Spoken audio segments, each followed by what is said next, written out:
La pluie s'est abattue sur la ville avec la fureur d'un dieu ancien, masquant l'horizon derrière un mur d'eau. Antoine devait forcer sa vue au maximum pour distinguer seulement des silhouettes floues à travers les essuie-glaces qui balayaient sans relâche. Les gouttes, comme des marteaux, frappèrent le toit, les vitres, scandant le rythme de sa propre désespérance. Il filait vers un appel, un autre client très important, une autre occasion de se faire réprimander par M. Laurent. Les mots récents de son chef tournaient dans sa tête, aussi vénéneux qu'une morsure de serpent. Cet homme l'avait pris en grippe dès le premier jour, comme s'il avait senti en lui un étranger, un paria. Il lui avait refilé cette carcasse grinçante et déglinguée, à l'image de sa propre vie. À un carrefour, arrêté au feu rouge, Antoine serra le volant à s'en faire mal aux doigts. Pourquoi ai-je choisi cette prison sur roue? Cette pensée était une vieille cicatrice lancinante, se courber, mendier des clopinettes, essuyer des regards méprisants. Il n'était pas fait pour ça. Le feu est passé au vert, il a appuyé sur l'accélérateur, et tout de suite, un bruit sourd, inquiétant sous le capot. Maudit soit, le châssis rendait son dernier souffle, et bien sûr, la faute lui retomberait dessus. On l'accuserait de tous les péchés capitaux, on le forcerait à payer les réparations de ce cercueil de métal.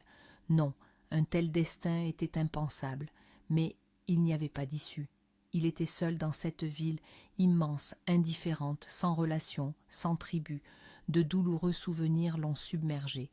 Les répartiteurs, passant complaisamment les courses en or à leurs copains, ne lui laissant que des miettes. L'injustice lui rongeait la peau, le faisant douter de tout. Lui, orphelin, qui avait dû se battre pour chaque morceau, ne comptant que sur lui-même. L'orphelinat, dont les murs l'étouffaient, les éducateurs, indifférents jusqu'à la cruauté. Là-bas, il avait appris à survivre, mais pas à faire confiance. Son sens de la justice l'avait rendu paria même parmi les autres enfants abandonnés. Il s'enfuyait, faisait des bêtises, et lui restait, entravé par la peur et une sorte de droiture intérieure. Il rêvait de s'échapper, de trouver un endroit où il serait accepté. Mais où? Sans famille, sans soutien. Antoine n'avait eu de la chance qu'une seule fois. L'État lui avait payé son permis de conduire. C'était devenu sa seule compétence, sa bouée de sauvetage. Il était parti dans la capitale, s'accrochant à la moindre opportunité. Le taxi était devenu son dernier refuge, et M. Laurent son surveillant. Il avait loué un minuscule appartement en périphérie, un autre témoignage de sa situation. Chaque jour était un supplice sous le regard de son chef. Parfois, il lui semblait qu'il était une cible, le centre d'une haine universelle. Mais démissionner, ou aller, il avait décidé de prouver sa valeur. Il avait même osé soumettre quelques idées au directeur de la flotte sur l'achat d'huile, sur l'efficacité. Le directeur l'avait félicité. M. Laurent lui en avait voulu. C'était sa chance de se venger. Il avait tenu 2 semaines, exécutant tout sans faute, ne laissant aucune prise. Mais cet appel, le chef avait souri, d'un air trop sucré en l'envoyant. Antoine avait l'impression que M. Laurent savait quelque chose. Manœuvre brusque, crissement de pneus, une silhouette a surgi juste devant la voiture. Antoine a réussi à freiner au dernier moment, le cœur lui est tombé dans les talons. Une femme, enceinte. Elle a fait des gestes étranges avec les mains, comme si elle tombait, barrant la route. Vous êtes cinglé, a haleté Antoine, reconnaissant à peine sa propre voix, rauque de choc et de rage. Pourquoi s'était-elle jetée sous les roues? Il a bondi hors de l'habitacle en criant « Vous en avez marre de vivre, je suis en retard, mon chef va me faire la peau, vous ne pouviez pas traverser au passage piéton ?» Elle s'est lourdement affaissée sur le trottoir mouillé, les épaules secouées par des sanglots silencieux. Une pointe de culpabilité l'a transpercée. Enceinte, où courait-elle? Et si c'était des contractions? Les pensées ont tourbillonné dans sa tête. Pour expier tant soit peu sa colère, il a proposé « Venez, vous allez être trempés jusqu'aux os, la pluie ne s'arrête pas. » Dans la voiture, elle l'a regardé d'une manière étrange, perçante. Un frisson a parcouru son dos, comme s'il avait pris à bord non pas une personne, mais un fantôme. Il a chassé les mauvaises pensées d'un revers de main, attendu la sienne. Antoine, chauffeur de taxi. La réponse a retenti comme un coup. « Je suis Camille. » ancienne détenue. Un flot glacé lui a parcouru le dos à nouveau, plus fort, brûlant son passage. Qui avait-il pris à bord? On n'invente pas ça. Camille a remarqué la tremblote dans ses mains. Calmez-vous, je suis juste une ancienne taularde. Ce n'est rien si vous n'êtes pas de ceux qui pensent que la place des femmes est à la cuisine, pas derrière les barreaux. Non, mais qu'est-ce que... a-t-il balbutié, sentant les mots se coincer dans sa gorge. Ça arrive, personne n'est à l'abri. Moi, je ne sais pas ce que l'avenir me réserve. Camille a posé la main sur son épaule. Son regard était étonnamment calme. Je ne suis pas une voyante, mais je suis sûre que votre vie va bientôt changer radicalement.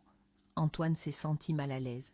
Demain, il s'attendait justement à ce que son chef trouve un prétexte pour le licencier. Alors commencerait sa nouvelle vie, sans argent et, peut-être, sans emploi. Ses pensées l'ont ramené à son enfance dans ce bourbier trouble de souvenirs d'orphelinat, de lutte éternelle, de rêves de famille qu'il avait enterrés depuis longtemps. Camille a interrompu ses réflexions en disant qu'elle devait se rendre à une adresse et qu'elle paierait sans faute. Elle a donné la rue et le numéro, il a fait la grimace. « Laissez tomber, il n'y a pas besoin, je comprends, pas d'argent. Combien j'en ai vu, promettez de sortir l'argent, et puis on ne voyait que leurs talons filés. Je vous dépose gratuitement. » Elle a baissé la tête presque dans un murmure. « Je ne suis pas une mendiante. J'ai dû passer du temps là où l'on respire le rêve de liberté. Mais ça ne veut pas dire que je me suis perdue. Vous vous trompez. » Ces mots sonnaient étrangement, mystérieusement. « D'accord, comme vous voulez, » a haussé les épaules Antoine, souriant intérieurement. « Mais pas plus loin que cette adresse, nulle part ailleurs, j'ai une course. » Le reste du chemin s'est fait en silence. Antoine regardait la route, Camille, ses genoux, ses épaules tremblaient. Devant la banque où ils sont arrivés, une blague nerveuse lui a échappé. « Faites attention à ne pas vider toute la banque, sinon on me traînera après vous. » Camille a juste fait un signe de la main et est sorti. Il n'a pas pris l'argent. Il a attendu ce qui allait se passer. 5 minutes de silence. Pas de sirène, pas de police, juste des gens ordinaires. S'étant assuré qu'elle n'avait pas braqué la banque, il a repris sa route. Il a tapé sur le tableau de bord. « Voilà, la course est faite. Le chef va me dévorer maintenant. » Le client pour lequel il était en retard n'a rien dit, s'est contenté de lui lancer un regard lourd, mécontent. Cela a suffi. Les explications étaient inévitables. Le retour au bureau fut un silence torturant. Son cœur se serrait dans un étau de fer. Il ne pouvait rien objecter. Devant le bureau, il courait presque. Sébastien, son éternel rival, est passé devant lui et lui a offert un sourire narquois. Sébastien interceptait toujours les meilleures courses. La rumeur disait qu'il arrangeait M. Laurent. Cette pensée donnait la nausée à Antoine. La haine envers Sébastien déformait son visage. M. Laurent est sorti de son bureau. « Ah, Antoine, c'est justement vous qu'il me faut. Qu'est-ce qui ne va pas avec votre visage? Vous me détestez, c'est ça? Venez, je vais ajouter encore plus de poison. » Voilà, le verdict. À l'intérieur, tout s'est tendu au maximum. Dans le bureau, dont l'aménagement semblait volontairement devenu encore plus misérable, une vieille chaise près d'un bureau massif, les fleurs disparues du rebord de la fenêtre, M. Laurent souriait narquoisement. « Ça vous plaît? Votre futur intérieur. Je l'ai apporté pour que vous sentiez ce qu'est la misère et le désespoir. Vous savez pourquoi? Votre sens de l'humour est débordant ?» a marmonné Antoine, sentant sa voix trembler. « En partie. » M. Laurent lui a tapé sur l'épaule. « Mais pas maintenant. Je sais pour le retard. Vous pensiez que si vous alliez dans une autre ville, je ne le saurais pas? Les embouteillages, la voiture est en train de tomber en morceaux. » Antoine essayait de se justifier, comprenant l'inutilité de la chose. Le chef montait ce spectacle uniquement pour son propre ego, indiquant la chaise. « Asseyez-vous. »« Non, merci, je préfère rester debout. » Il a serré les poings. « Très bien, j'ai installé une balise. J'ai vu tout votre itinéraire, les arrêts, les détours, la banque. Vous avez ouvert des comptes là-bas. Les téléphones sont coupés, n'est-ce pas? La mention de la banque l'a brûlé. Camille, est-il vraiment complice? Vous n'avez rien vu d'autre? Non, mais ça suffit. Comment te punir pour que tu t'en souviennes toute ta vie?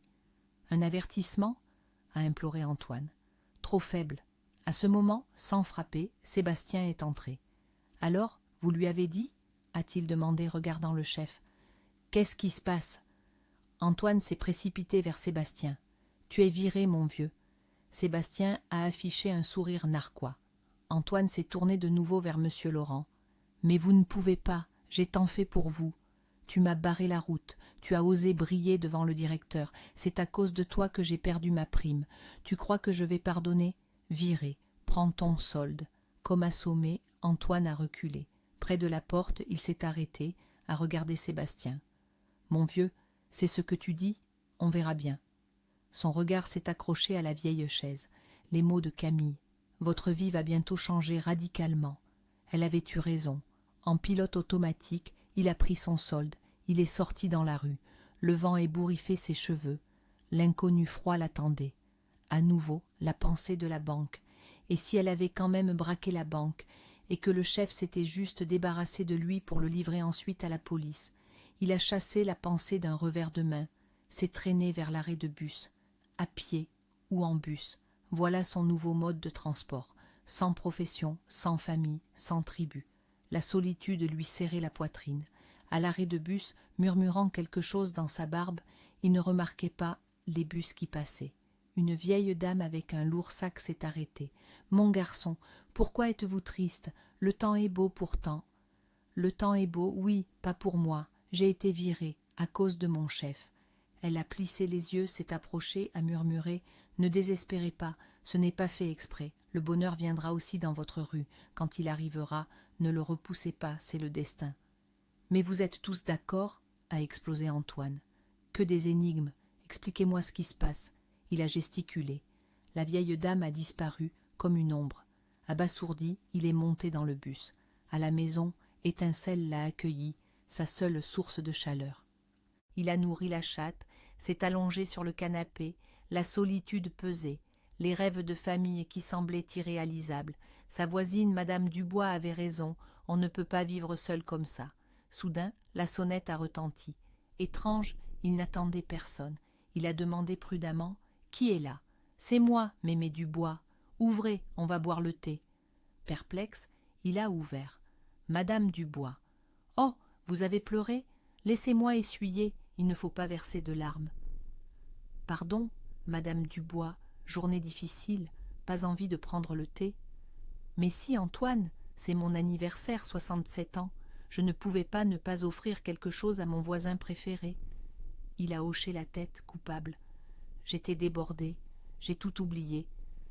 Et votre vie personnelle, je sais, vous ne fréquentez personne, mais il est temps, vous avez besoin d'une famille, ce n'est pas une vie. Votre famille vous attend, n'est-ce pas ? » ?»« Ah, Antoine, » a-t-elle soupiré. Ils viennent quelques heures. Ils ne s'intéressent pas à une vieille dame. Si le grand-père était encore vivant, mais là, je suis assise et je regarde les autres se promener. « Je comprends, » a dit doucement Antoine, « mais ce n'est pas mon destin. Toujours au travail pour survivre. Et maintenant, ils m'ont viré. Il va falloir faire des économies. Dommage. Mais ne désespérez pas. Qu'est-ce qu'on fait sur le pas de la porte ? Allons à la cuisine, je vais prendre soin de vous. » Il n'a pas refusé. Ils ont mis une table improvisée. Elle a coupé le gâteau. Mangé, des salades, de la saucisse. Moi, peu, l'âge. Madame Dubois, le bien revient-il ? Bien sûr, j'ai aidé beaucoup de gens et ils me l'ont rendu, c'est vrai. Peu de gens viennent maintenant. Mais je ne suis pas rancunière. Et pourquoi, demandez-vous ? Vous avez raccompagné quelqu'un gratuitement. Vous savez tout, a souri Antoine. J'ai ramené une jeune femme. Elle n'avait pas d'argent. Je l'ai laissée partir. Il n'a pas parlé de l'ancienne détenue, ni de la grossesse. Il ne savait pas comment elle réagirait.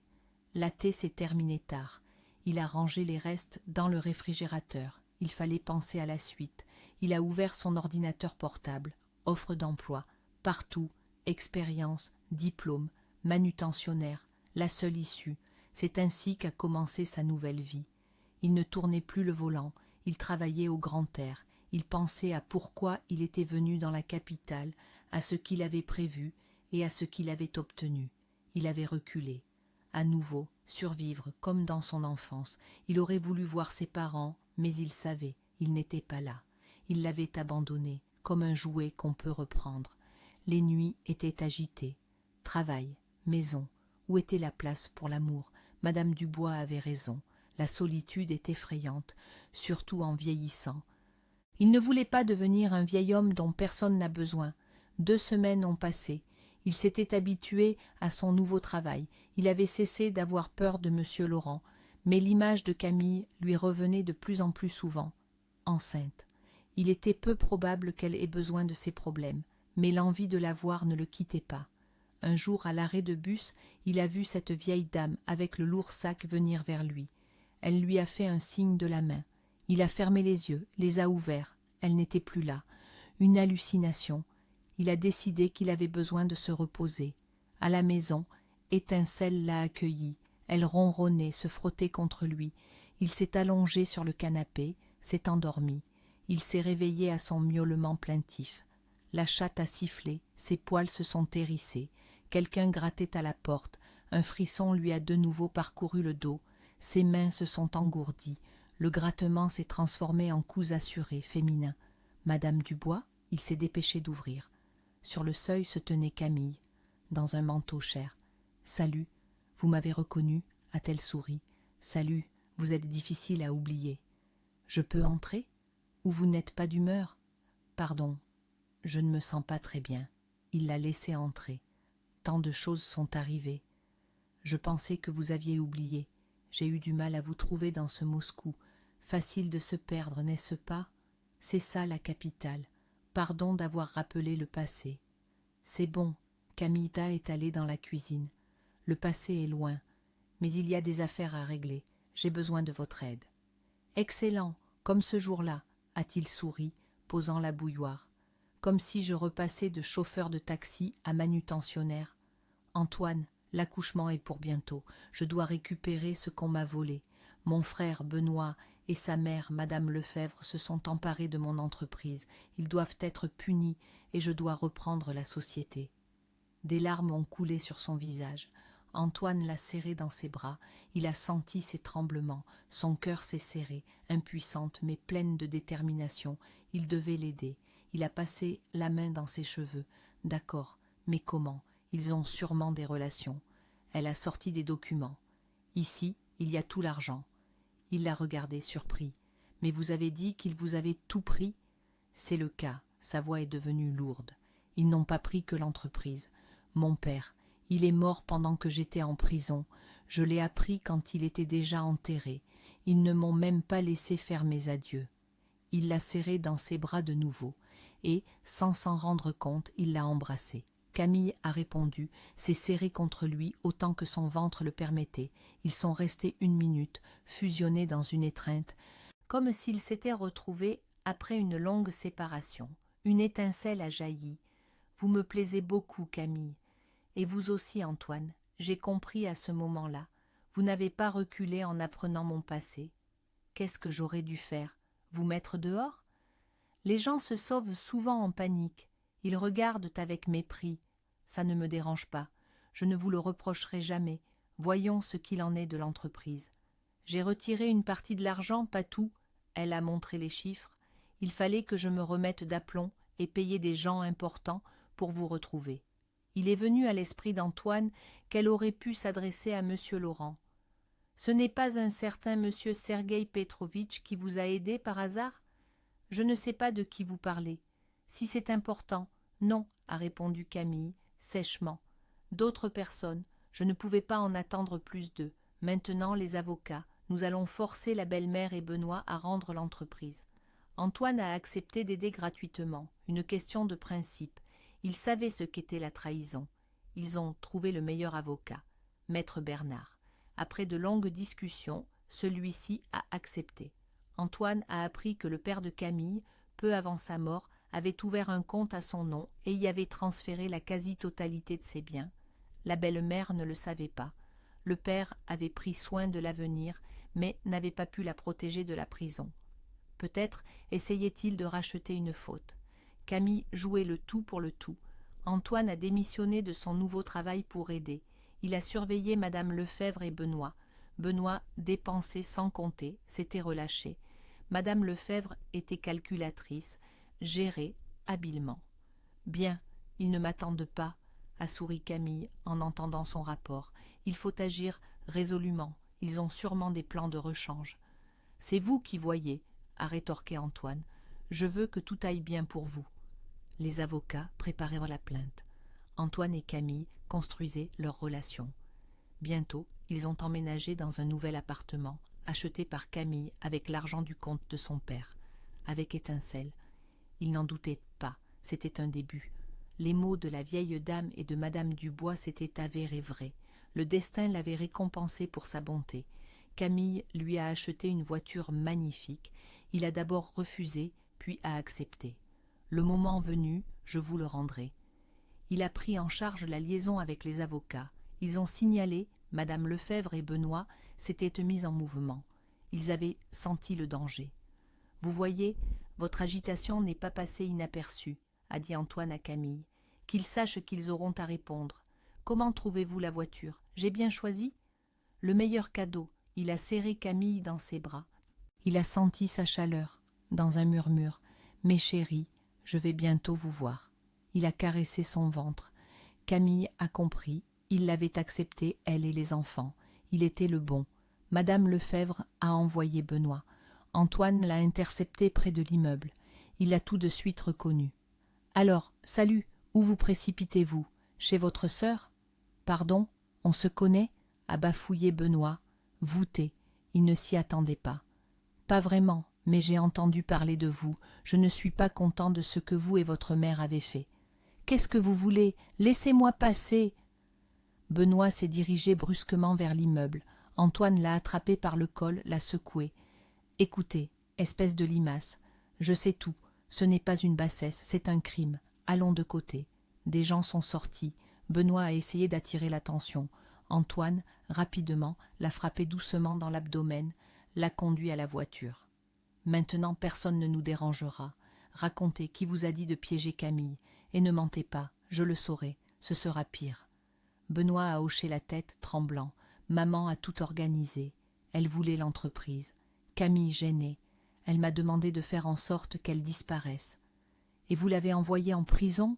a demandé Antoine avec colère. « Qu'est-ce qu'il restait à faire? Pas la tuer quand même. » « Au moins, vous avez eu cette intelligence.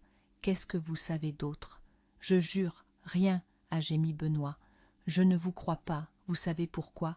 Le père de Camille est mort subitement. Ce n'est pas étrange. Il était vieux, le cœur... » Benoît, mielleux. Sérieusement, il avait 54 ans, il ne se plaignait pas de sa santé. J'ai appris certaines choses, j'ai vérifié vos antécédents, à vous et à votre mère. Vous êtes prise au piège. Son téléphone a sonné. Camille.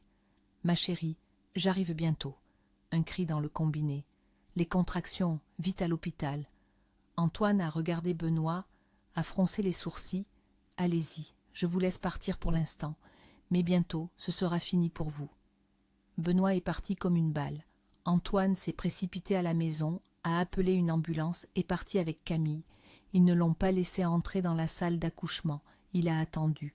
Une demi-heure plus tard, le docteur Martin est sorti. « Bravo, vous n'avez pas paniqué. Votre femme va rester en observation. Ce sont de fausses contractions, mais l'accouchement est pour bientôt. Mais encore 2 semaines. C'est la nature qui décide. Des jumeaux, un cadeau généreux. Réjouissez-vous. Merci, mais ils ne sont pas... » Antoine voulait dire que les enfants n'étaient pas les siens, mais il a hésité. Le docteur les a pris pour mari et femme. Quelque chose s'est bouleversé en lui. Il est sorti dans la rue. La fenêtre du 2e étage s'est ouverte. « Camille, je t'aime. » Il a inspiré profondément. « Et je t'aime aussi. Et nos enfants. Le docteur a dit qu'on était mari et femme. Et ça ne t'a pas plu?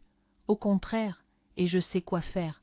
Attends, reste encore un peu. » Camille s'est serrée contre le cadre de la fenêtre. « Je n'ai rien eu le temps de faire. L'entreprise peut être laissée tomber? Non, Camille, prépare-toi pour l'accouchement. Cette affaire, je vais la mener à bien. » Il est parti en trombe, est monté dans la voiture, est allé voir les avocats. Il l'attendait. « Monsieur Antoine, asseyez-vous. Maître Bernard, tout est prêt, nous pouvons commencer. Madame Lefèvre a mené l'entreprise à la faillite. »« Quoi ? Tout ça pour rien? Non, j'ai trouvé des solutions, j'ai arrêté la débandade. Mademoiselle Camille recevra l'entreprise dans un état acceptable. Il faudra investir, mais avec son argent, il n'y aura pas de problème. Elle ne pourra pas pour l'instant. Elle est à la maternité, elle va bientôt accoucher. Compris. Nous allons agir par votre intermédiaire. Vous connaissez les documents. Après sa conversation avec Antoine, Benoît a tout raconté à sa mère. Ils ont voulu aller voir la police, mais une convocation au tribunal est arrivée. Leurs bienfaiteurs les ont prévenus, ce serait sérieux. Madame Lefebvre a ignoré. Benoît a paniqué, a renoncé à ses postes, a commencé à faire ses bagages. Il a compris qu'il serait acculé, il a risqué le tout. Il a lui-même appelé Antoine. Au cours de la conversation, Benoît a avoué sa mère avait empoisonné M. Moreau. Il n'avait pas vu, mais avait entendu comment elle avait laissé échapper, après la mort, que le médicament avait fait effet. Antoine a transmis l'information à la police. Madame Lefebvre a été arrêtée, pour l'instant pour escroquerie. Benoît a été laissé en résidence surveillée pour collaboration. Une peine lui pendait encore au nez. Plusieurs jours ont été nécessaires pour démêler l'affaire. Antoine était auprès de Camille tous les jours. Il ne s'imaginait pas sans elle. Elle était heureuse d'être nécessaire. L'infirmière leur a permis d'être seuls. Antoine s'est mis à genoux. Il a fait sa demande en mariage. Si touchant que Camille ne pouvait refuser. C'est le bonheur. Elle l'a embrassé. Elle s'est brusquement agrippé le ventre. Encore des contractions. La poche des os se rompt. Le personnel médical est arrivé en trombe. La salle d'accouchement. 3 heures d'éternité. Le docteur Martin est sorti. « Félicitations, papa. Des garçons. L'un fait 3700, l'autre 3500. » Antoine a pleuré. Il a serré fort le docteur dans ses bras. « Comme je suis heureux. 2 fils. » Il l'a répété fort. Camille l'a entendu depuis la chambre, a souri à travers ses larmes de joie, regardant les petits. Le lendemain, Antoine était de nouveau chez les avocats. Maître Bernard a informé, Madame Lefebvre a reçu la peine maximale pour escroquerie. Benoît, une peine avec sursis. Le plus important, nous allons rendre l'entreprise à Mademoiselle Camille. Les documents sont en cours de préparation. Dans 1 semaine ou 2, tout sera terminé. Et félicitations pour la naissance des enfants. Que tout aille bien pour vous. Merci, mais je sais tout. Tout ira bien. Antoine a compris, l'avocat était au courant. Il garderait le secret. Ils sont devenus presque amis. 1 semaine plus tard, Camille est sortie de l'hôpital. Antoine est arrivé dans la nouvelle voiture. Des fleurs, du champagne. À l'entrée, une voiture de taxi. Monsieur Laurent est sorti. Quelle surprise! Encore chauffeur de taxi. D'où sort cette voiture? Eh bien, la santé à vous, a ri Antoine. Elle est à moi. Et la vôtre, on dirait qu'elle a besoin de réparation. Allons donc. Camille est apparue avec les enfants. Mon amour, tu n'as pas été fatigué d'attendre? Antoine lui a donné les fleurs et le champagne à l'infirmière. Il a pris les petits dans ses bras. Non, ma chérie, je suis prêt à attendre une éternité. Il a embrassé Camille. Il s'est tourné vers monsieur Laurent avec sarcasme. Comment vous êtes-vous retrouvé de chef à chauffeur de taxi? Il n'a pas écouté la suite. Ils avaient quelque chose de bien plus important. 1 semaine plus tard, Camille est allée elle-même chez les avocats. L'entreprise était de retour. Maître Bernard avait accéléré le processus. Il a plaidé au tribunal, prouvé l'escroquerie de Madame Lefebvre et Benoît. Camille a restauré sa réputation, a arrêté la faillite. Ils ont décidé de gérer ensemble. Antoine est devenu son chauffeur personnel assistant. C'est encore mieux ainsi, pas besoin d'engager quelqu'un d'autre. D'accord, mon amour, mais ça c'est un travail d'appoint. Le reste du temps, tu es mon assistant. Madame Lefebvre a reçu la peine maximale. Benoît a eu du sursis, est parti à la campagne. On n'a plus jamais entendu parler de lui.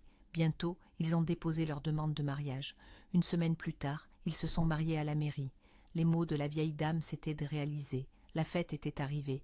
Il n'a pas refusé son bonheur. Ils ont invité Madame Dubois et le docteur Martin. Il n'y avait personne d'autre à inviter. Un orphelin et celle qui avait perdu des proches à cause de l'avidité. Ils avaient un destin commun. Les petits ont été enregistrés sous le nom d'Antoine. Il a insisté. Camille n'a pas objecté. On pouvait envier sa force d'âme.